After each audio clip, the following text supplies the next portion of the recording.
people would rather drink poison, which is their usual, method of choice, than to divorce someone, because that brings for them more shame to the family. And so a lot of it has to do with, excuse me, a lot of it has to do with shame.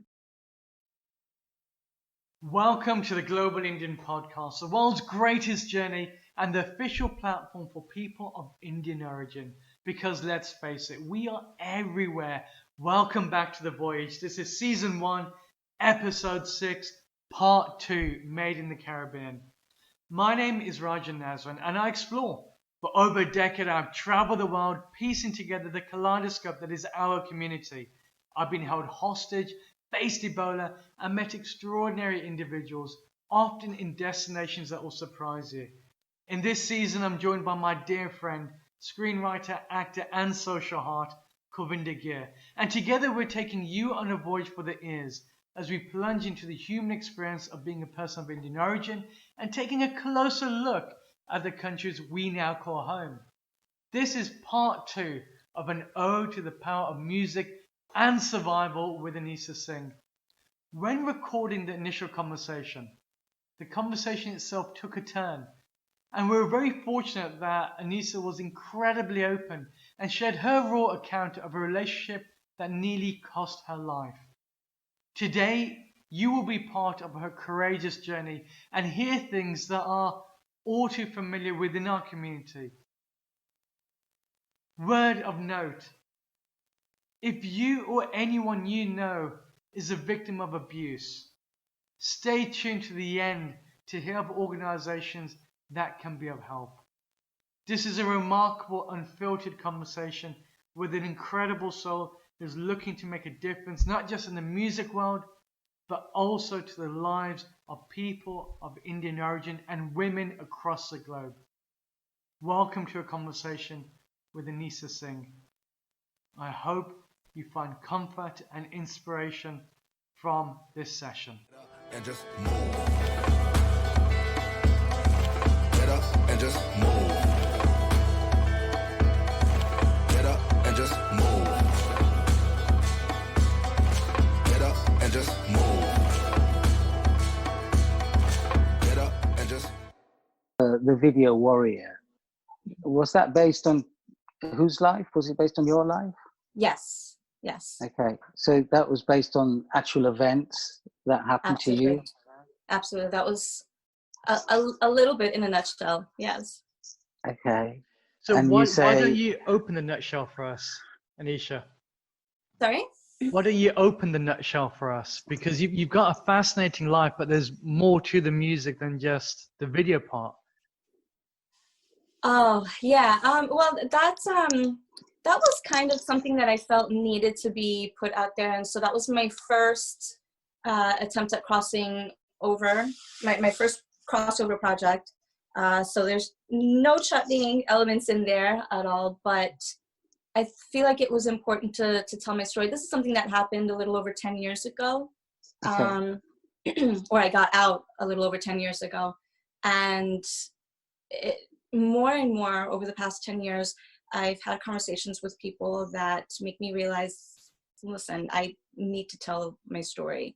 So many people go through this, and not a lot of people are able to say anything. Not a lot of people are able to voice their thoughts, their feelings, or anything like that. And so what ends up happening is, especially in our culture, right? In our culture, I think unfortunately it's become such a way of life. And it's like, oh, well, just do what your husband says and then he doesn't have to do this. Is this as in from the Caribbean culture? What do you say? Yes. The Indian culture? I can only speak for, my Caribbean culture, especially Guyana. I mean, there's so many friends who just go through this and they can't do anything about it, or they choose not to because they think it's normal. And in Guyana alone, there's so many people who the only way to get out of this is to commit suicide. oh, Wow. And so it's a huge thing in Guyana. Yeah. And, because somehow people would rather drink poison, which is their usual, method of choice, than to divorce someone, because that brings for them more shame to the family. And so a lot of it has to do with excuse me, a lot of it has to do with shame, you So know. for the audience's assistance here, what we're talking Okay. about is in the video that you did for Warrior, it's about domestic violence. Yes. And it's about mental abuse as well as physical abuse, just to put it in the paradigm Right, of everything. Yeah, I was in an abusive relationship for about 5 years, and it was all types of abuse: physical, emotional, psychological, and it's funny because I always considered myself a very strong, independent woman prior to this relationship. And was this marriage an arranged marriage, or was it a love marriage? no, it wasn't even a marriage. It was just someone I was dating that basically trapped me in his home with his family. However, I was forced to say that he was my husband whenever we were out in public. I remember one time we went to a wedding, and I saw one of my mom's best friends for 20 something years, and I hadn't seen him in a very long time, and he came up and he said hi, and I was like, oh, hi, how are you? And didn't say anything about who I was with or my situation. And my boyfriend at the time, his mom is the one who came up and said, you should introduce your friend to so and so. And I was like, okay. And I didn't want to, because it wasn't my intention to stay with this guy. But I was pretty much forced to introducing him as my husband. Yeah, so it was I was basically the stay-at-home mom, for his son. But you were the cooking and cleaning. at this time you were still a big recording artist. No, at that time I wasn't. I mean, Okay. I was in the industry.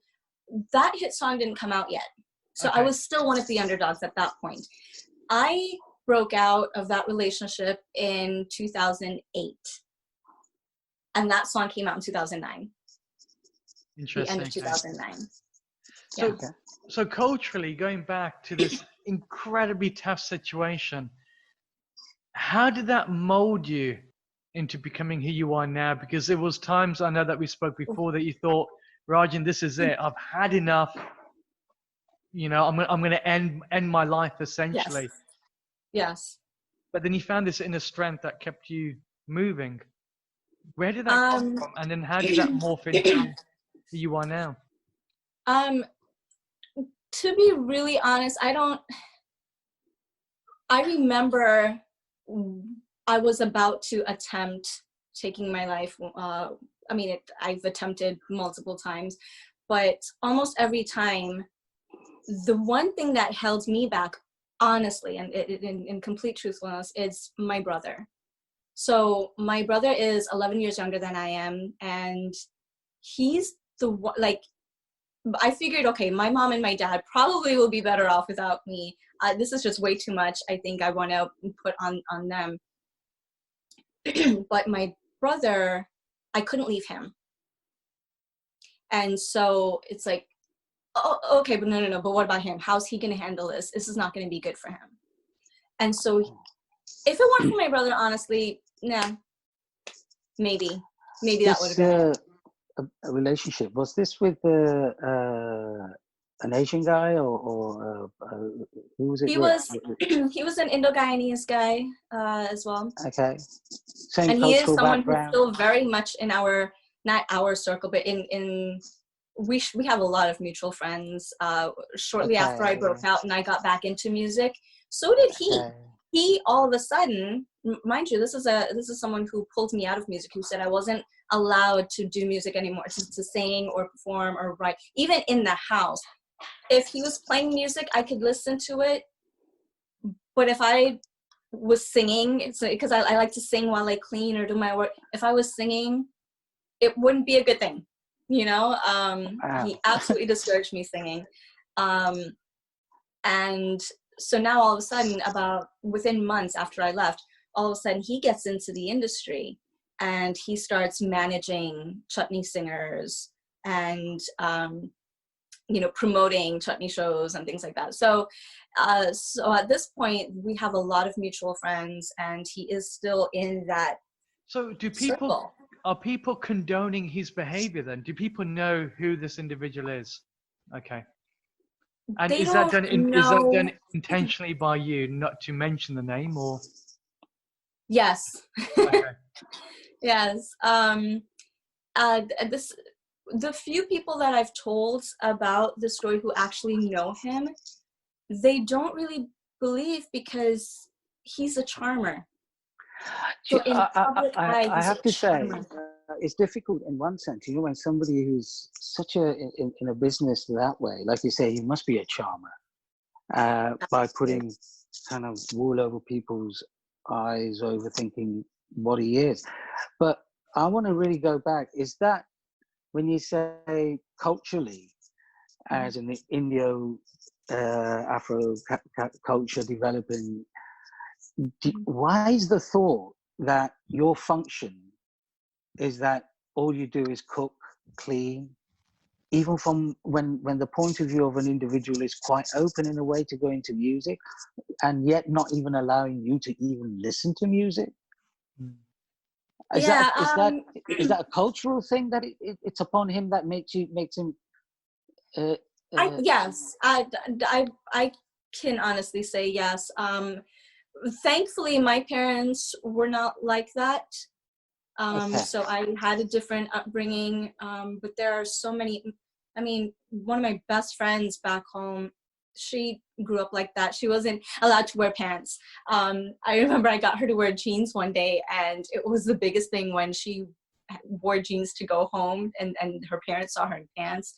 And she I remember at one point there was this guy that she was involved in who was also beginning to be abusive, and I tried to save her out of that, and it wasn't something that was okay to do. Like, I think back there in Guyana, at least at that time, and again, it really depends on the upbringing too. Not everyone is like this there, Yeah. but a large portion of the population is.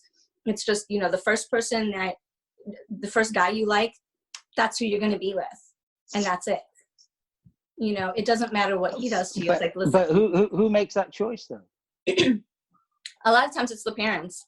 Okay, so it's not you. Yeah. Okay, so it's the parents say make that choice for you. It's the parents, and even if a girl wanted to leave a particular relationship, most of the time she doesn't, because she fears what her parents are going to say, what society's going to say, what shame she's going to bring on her family for being with one person and then going to be with someone else. Do you think that's?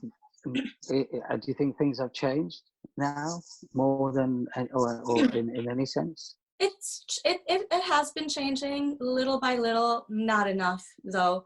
I remember when I was with this guy, I had sat down with him and his parents, because his parents were living there with us too, and honestly I felt like they had a stronger leash on me than he did sometimes. But I had told his parents, listen, your son beats me and is holding me here, and I've told him that I don't want to be here anymore, I want to go back home. And her response was, Anisa, behave, you're not going anywhere, behave, let's just go back there and let's get dinner ready for everybody, just stop. Do you know what the scary thing is not just in the Caribbean. UK, we have the same issues in the sense of, I suppose, the role of Asian women. I've seen the same thing in places in Africa, so Malawi, Zambia. It is a really strange cultural thing within the community, regardless of how far removed you are from India. Do you think that's part of this whole Indianness, that we have this perspective that we hold people on, because it seems to have... I'm not going to go Indianness here, because I think as domestic abuse is it's everywhere. But apparently, yes, when in a culture which is dominating, over individuals in any sense, that saying that a gender is better than another, that's already wrong. We know that. What sort of idea, or what sort of any form of religion or idea who wants to follow that, who wants to look at that. So domestic abuse in itself, yes, it can be looked at very predominant within I think it's men, really. Men are very insecure in this, even at the present time, and they use this kind of terrible thing of not knowing or aggression, or have this form in them, whether it's Indian or whether it's Caribbean, whether it's Western, whatever it is. I think the world is upon it. Anyway, it needs to change, and it needs people like yourself as much as to stand up to it and say, no, this is wrong, and you will not do this. And if you do it, you will suffer for the consequences of it. And in what's happened in law here, when somebody has, even to a certain extent, gone to domestic and mental abuse. It's manipulation in a way from an individual. So and when that individual had the case that the lady killed the guy and she was imprisoned, and then through appeal after appeal they were looked at it and said, no, she was manipulated, she had been bullied and put into a position where there was no other way out for her.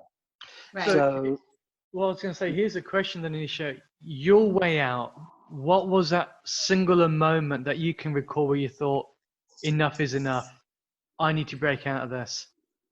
So I wasn't allowed to go anywhere by myself. And eventually I had gotten to a point where I just accepted it. Like, okay, this is just what it's going to be. Because when I started fighting back, it was more dangerous for me. I ended up, in the hospital more times than I could count right now. I just, I couldn't, little old me, and he's a pretty big guy who doesn't really care. So fighting back wasn't working for me.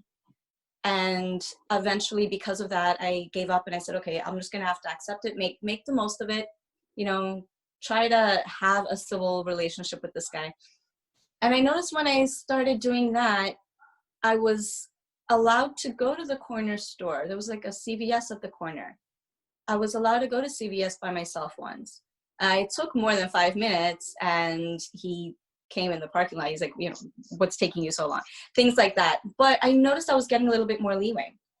And so one time my father came into town for a meeting, and I had told the guy about it. I was like, oh, my dad's going to be here. And I didn't ask to see him because I didn't expect a yes.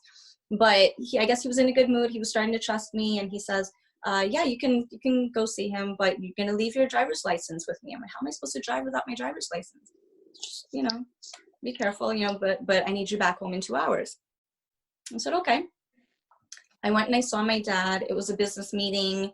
He was there with, important people that he was having an important conversation with. So I couldn't say, and I didn't want to interrupt that. And my dad would want to go kill this guy. So I'm like, nope, just don't say anything. Just enjoy a nice meal with your dad. And so I remember when my 2 hours were up and I had to go, I gave him a hug. And that right there was the moment, because I honestly didn't know if I was ever going to see my dad again. And that one hug meant so much. I remember everything I remember what I was wearing. I remember, that my toes were cold because it was a little chilly and I had sandals on. I remember how that hug felt. And I left, and as soon as I got back in the car, I was like, okay, listen, I am out here right now by myself in a car that can drive, but I needed to get my stuff. He had all my important papers, my driver's license, all that. I had nothing on me, no cash. I was like, okay, but I could play this out. So I decided at that moment, all right, the same way I was able to gain his trust to come out for 2 hours, I'll play the game a little longer, and I'll be able to make a full, complete, clean break. And so that was basically what happened. Played nice for another couple of months, and while I was planning this escape.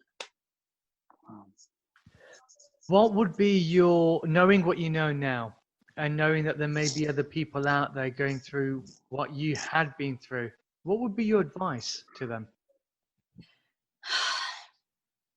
There's a lot. So I do have this have a book that that's going to be coming out within the next couple of months. Finally, I know we talked about this the other day. After much deliberation for the past, I would say, year, the title of the book is called Scarred Wings Still Fly. And in that book, it's not just about my story. The purpose of that book is to be able to help others in that situation. So that's where I have a ton of advice, not just on what worked for me, but a lot more of what I did wrong, how I ended up in that situation, red flags I should have known, things I should have seen come in, things that I honestly, they're things that I didn't know at the time. You know, people make these decisions based on the knowledge that they have, right? And you make the best decision that you possibly can. At that time, all those decisions I made, it was the best, they were the best decisions that I thought, would have worked at the time. It's not until long after, when you kind of put all the pieces together, that's when you realize, okay, wait a minute, this was wrong, that shouldn't have happened. And so I want people to learn from my mistakes, not just to prevent getting into a relationship like that, but also things that happened afterwards, how I dealt with it. It took me many, many years to get over it and understand that it wasn't my fault. It wasn't me. I said a lot of awful things to myself after I broke out. You know, it wasn't, most people would think it's this big liberating feeling and I felt free and I was good and I was finally happy.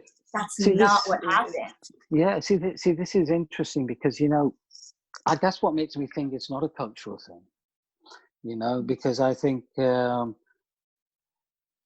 manipulation in that sense, because you met, you got together, you were living, you're not, I mean, in one sense, in an Asian sense, you're not married, you're living in sin. Yeah. You know, you have made your own decisions for what you want in your life.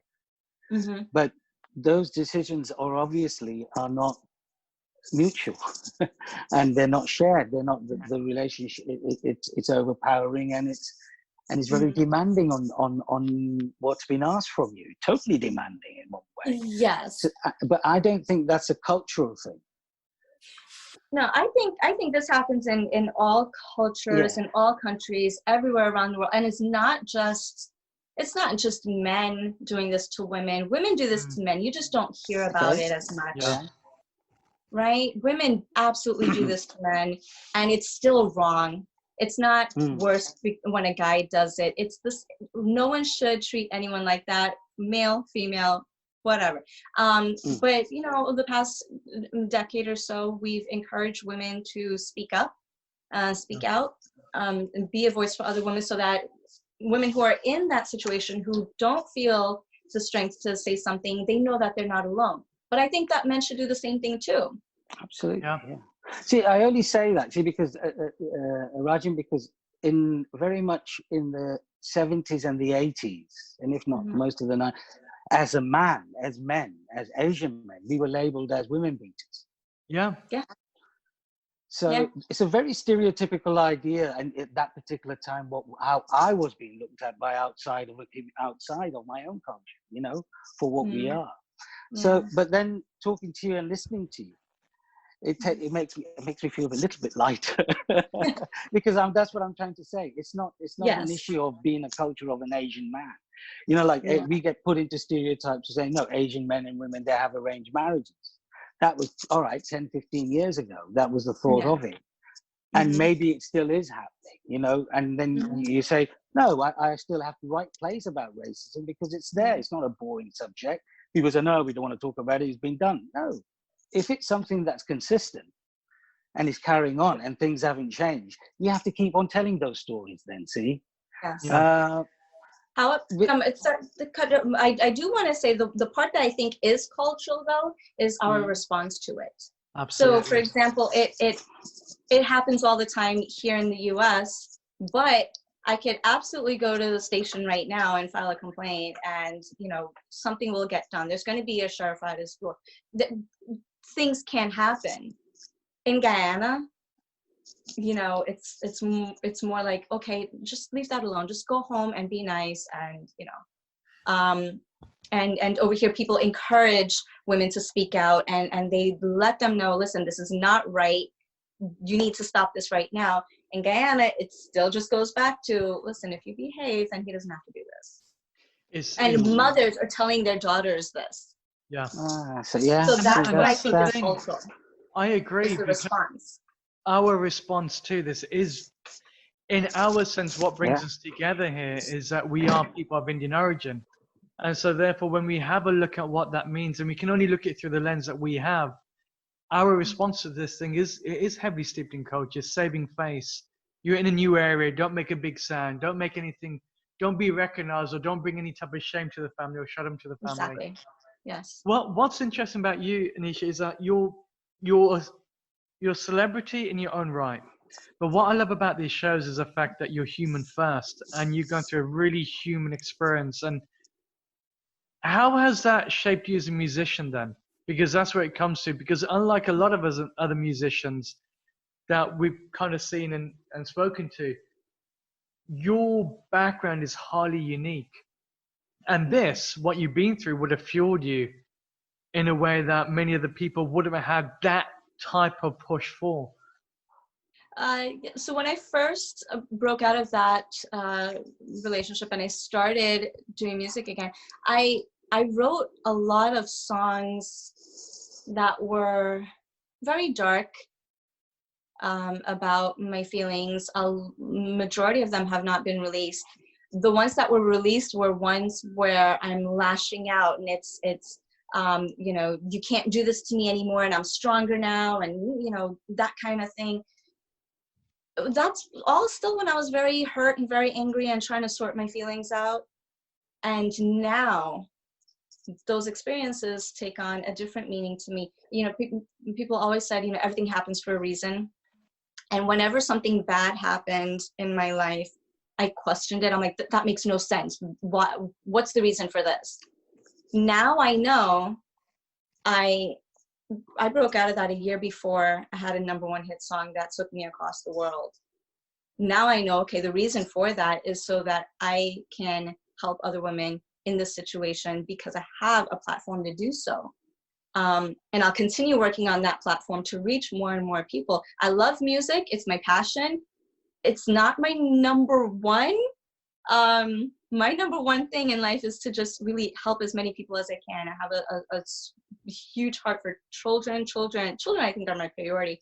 But if I'm going to go through this, it's going to be for a reason. And I so think the reason I put on that is, I think you're being very humble there, because you've got the platform, but what people won't know is that you actually created that platform. It wasn't given to you. It wasn't that you could just walk in and say, actually, here's a platform, I can elevate myself. Yours was real hard grit at a very low point in your life. a picture I see on Facebook all the time that I absolutely love, with the iceberg, where the top of the iceberg is success, and then underneath is all the dirty grit that it takes to get there. I love that. And so that's what we want to show, you know. You have How long have you been married now? How long have you been married? 9 Are you still counting? yes, this is 2020. Okay, yes. No, but 9 this years. is not obviously that's not this obviously the same guy that you met all those many No, years ago. absolutely No, not. but you met No. someone else. So this And- guy, actually my husband now, he's someone that I've known much longer. It was the same band that he was Okay, the so leader of somebody that you Supertones knew band. then. Okay. Absolutely. And when I was in that relationship, that guy stopped me from talking to Avi's my husband now. He stopped me from talking to Avi because Avi was in music. He was my band manager, and he thought that there was something going on, and there wasn't at the time. And Abby had also, when I broke out of that relationship, Abby had also come out of a not so good relationship as well, also for 5 years. And so we were both just broken and hurt and just in a very unsure place. And we were always practically best friends before these relationships. But during these relationships, he wasn't allowed to talk to me. I wasn't allowed to talk to him, you know? And so when we broke out, we were friends that were just there for each other. And it worked because we both knew what each other was going through. And are you both from the same culture as well? Yeah, he's Indo-Guyanese as well. That. And he's nothing like my ex. I mean, he's caring, and loving, and all those good qualities. But he also wants the best. Okay. Sorry? But with this, you tied the knot. Yes, absolutely. Okay. Because now because he also had his ex was also someone who tried to pull him away from music as well, try to control him, and I had that. And so now you have this great relationship where instead of doing that, we're both trying to push each other to be the best that we can be. Yeah, that's great. And it's like this little competition. Okay, you did that. That's great. What else can you do? You know, let's try something new. Yeah. So so he's been an absolute blessing, and it works, and we're great. And so I remember thinking when we were talking before about times, those moments I was on Facebook 12 years ago when I was having these thoughts of still negative thoughts about myself and still suicidal thoughts. And there was one time I actually posted something as a status, and the Facebook kind of reminded me of it. And I knew exactly what that status was. I remember that day. I remember what was going through my head. And it was basically my way of saying bye. Yeah. And knowing that, listen, whatever I did it because I love you guys, and that's it, you know? And I don't want to bring anything crazy to your life and hurt anybody and whatever. And I'm reading that, and I'm home here with a beautiful daughter, an amazing husband, living everything that I could possibly want to live in my life. And so I took a screenshot of that as a reminder, and not a reminder of bad times, but a reminder of things change.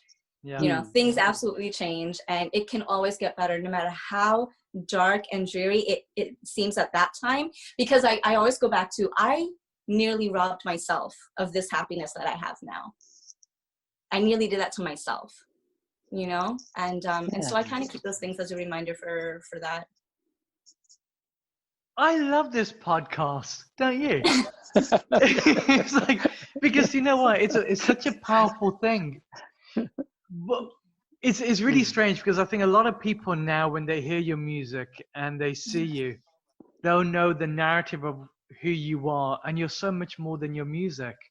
You're this incredible human being, like every other human being out there on the planet. But you chose to take your fate in your own hands and say, well, what if? And it came from a very dark place, but yet you're striving.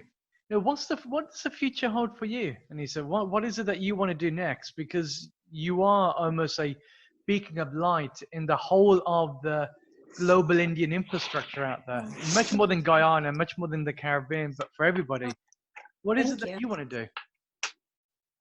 So with regards to our music, my music is much more positive and uplifting now, because when I was in that dark place, I noticed those are the songs that helped me.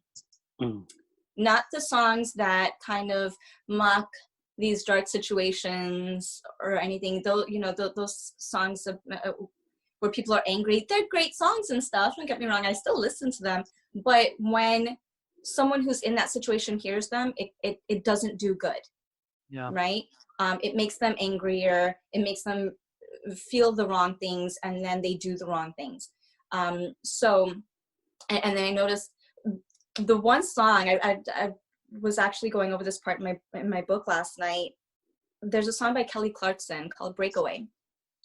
And that song played a significant role that day that I left. And it helped a whole lot. And so those are the songs that I want to be able to do. Not just about, you know, breaking out of those kind of things, but just positive, uplifting things that people can benefit from in a good way. That's what you're going to be hearing from me mostly, you know. Wow. And so that's the direction that that's going to take. But again, the music is really to just get to a bigger platform so that I could do things for other people. I'm hoping this book that comes out helps other people, people who are in the situation and don't know how to break out, but people who have broken out and don't know where to go emotionally or spiritually in their lives. It's also there for people who have a loved one in that situation and don't know how to help them. Absolutely. There's a lot of those as well. So that's my plan for that book. I would love to talk to as many people as I possibly can around the world, wherever it's needed. That's my goal, help people. On the other side, I do have a foundation. It's called Amaya Children's Foundation. And that was started a year or two ago because I noticed all the charity work that we've been doing, most of them are geared towards children. I used to be a child counselor, and so that's just always going to be a passion of mine. I absolutely believe that the children, I know it sounds cliche, but realistically they are the ones that are going to take over the world eventually. And so their education and the way they're raised and their thought process and their emotional health is super, super important, because that's the world my child is going to live in. Absolutely. So I absolutely believe in giving them the best. Everyone's more than the role that they have, right? We're all human beings first. Your story, what I found incredibly powerful is that it's a story of hope, endurance, and actually saying, what if? What's next? You never gave up. And you went through something that you rightly said. I do believe it is a cultural part. I think that when we look at things like domestic violence, and I can only state that from my own cultural perspective and lens that one has. But the way that you deal with it is saying, actually, it's a response that we have. We've all got access to the police. Why don't we use it that much? Why is it that even if we look into the religious side locally, if you say it's not, it's everybody, even if you have a look at aspects within Hinduism, in the mandirs, a woman's role is X, Y, and Z in there. Is there? There's a temple in India that they tried to ban it, saying actually you should be able to come in even if you're menstruating, because it's a natural thing. So that is very. Well, those are the things we have to change. Yeah, I think. And those are the things that we have to bring on an equal level, and on all those aspects. And that's why, you know me, I don't really follow religions. I don't live in the past in that sense. So we've got to keep on looking to the future in that way, what changes we need to make. And what changes were made then, and why they were made. And it's a sense of oppression. Of course it's oppression. Let's face it. What do you change it. We've got to change it. Because you're sitting in three worlds. On your side, you got the American, you got the Indian, then you have the Caribbean. And I know Caribbean's not the right word, because even you have the subculture in Guyana and Trinidad and Suriname and so on and so forth. Okay. But that's the interesting thing. Why we're doing this podcast, why I'm doing it. Well, why are we doing it? Why we're doing this? Because it's interesting of reflections of other people's lives and where they are. As nomadic travelers, in one sense, we've moved on to different and what that identity is now, and whether that identity is very much related to back home to India, or is it a new identity, or is it something so fresh in that respect that we can look at it? Do we always have to look back in that way at that, or do we take it as something that is unique at the moment? So that's why the podcast is, so we'll talk to somebody in Kenya and we'll talk to somebody in Australia, and we'll have that, hopefully, to share that companionship of a journey and traveling and see where each person, well, I have to say, to exchange each other's ideas in a way where we can find maybe help each other as well. That's, I think, is very open and where we can say, oh, okay, I didn't know something that was happening over there that's so far removed from something that's happening over here. Is Right. why is that strange that this person actually is no indifferent than I am, than Absolutely. my family background and anything else, but yet in this venture, what has led them to be in this way of life, And I think the or other this thing way of life? is, it makes people realize that we're surprisingly similar That's it. as That's well. it. Yeah. We need to share that, And one thing that I like to especially do, now when the world has been in lockdown, and I think we are. Absolutely. We are one body. We have to work as one body, because if this because in the end there might not be any of us left, and it doesn't matter about bloody hell. because because it doesn't matter about caste, creed, color, gender, whatever. It doesn't Right. care about those things. No, it doesn't discriminate. It doesn't discriminate. So we have to, but we have to be positive. Yeah, well, one thing I'm going to do with you, Anisha, we are going to keep in touch because we're going to be doing the Global Indian events. And I think having you there, speaking about your experiences will be great. And the whole point is having people from every echelon of society getting together as people of Indian origin and saying, what if, what more can we learn? And your story for me is absolutely fascinating. To wrap up, because this many days ago that I said, okay, do you know what? You're a chutney musician, global Indian. I want to hear it. I want to hear this chutney-fied version of the global Indian somehow. I don't have. Okay. What do you need? What do you need? No, I'm good. I could just. so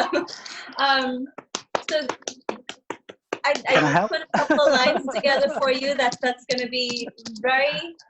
The melody and the words are very it's typical Caribbean chutney, right? So yeah, let's see. We'll count you in. 3, 2.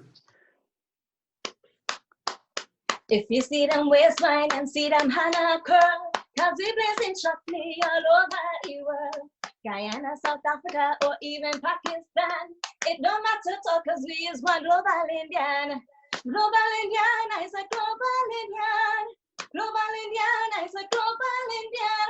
It don't matter to cause I say global Indian. It don't matter to cause we say global Indian. Wait, that's great. Thank you. Wow, that is awesome. Great, thank you. I can hear that. Anisha, thank you so much for being on the show. Oh, what a fantastic episode. Very raw account of something that is unfortunately all too familiar across our community. And I think now is the time to end that.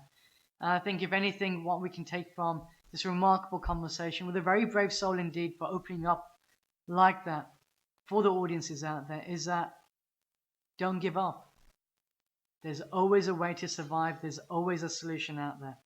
As promised, a couple of signposting for you. If you or anybody that you know of is going through anything similar to what has been discussed, in the US, there is an organization that you can reach out to. The website is thehotline.org, or you can also reach out to domesticshelters.org.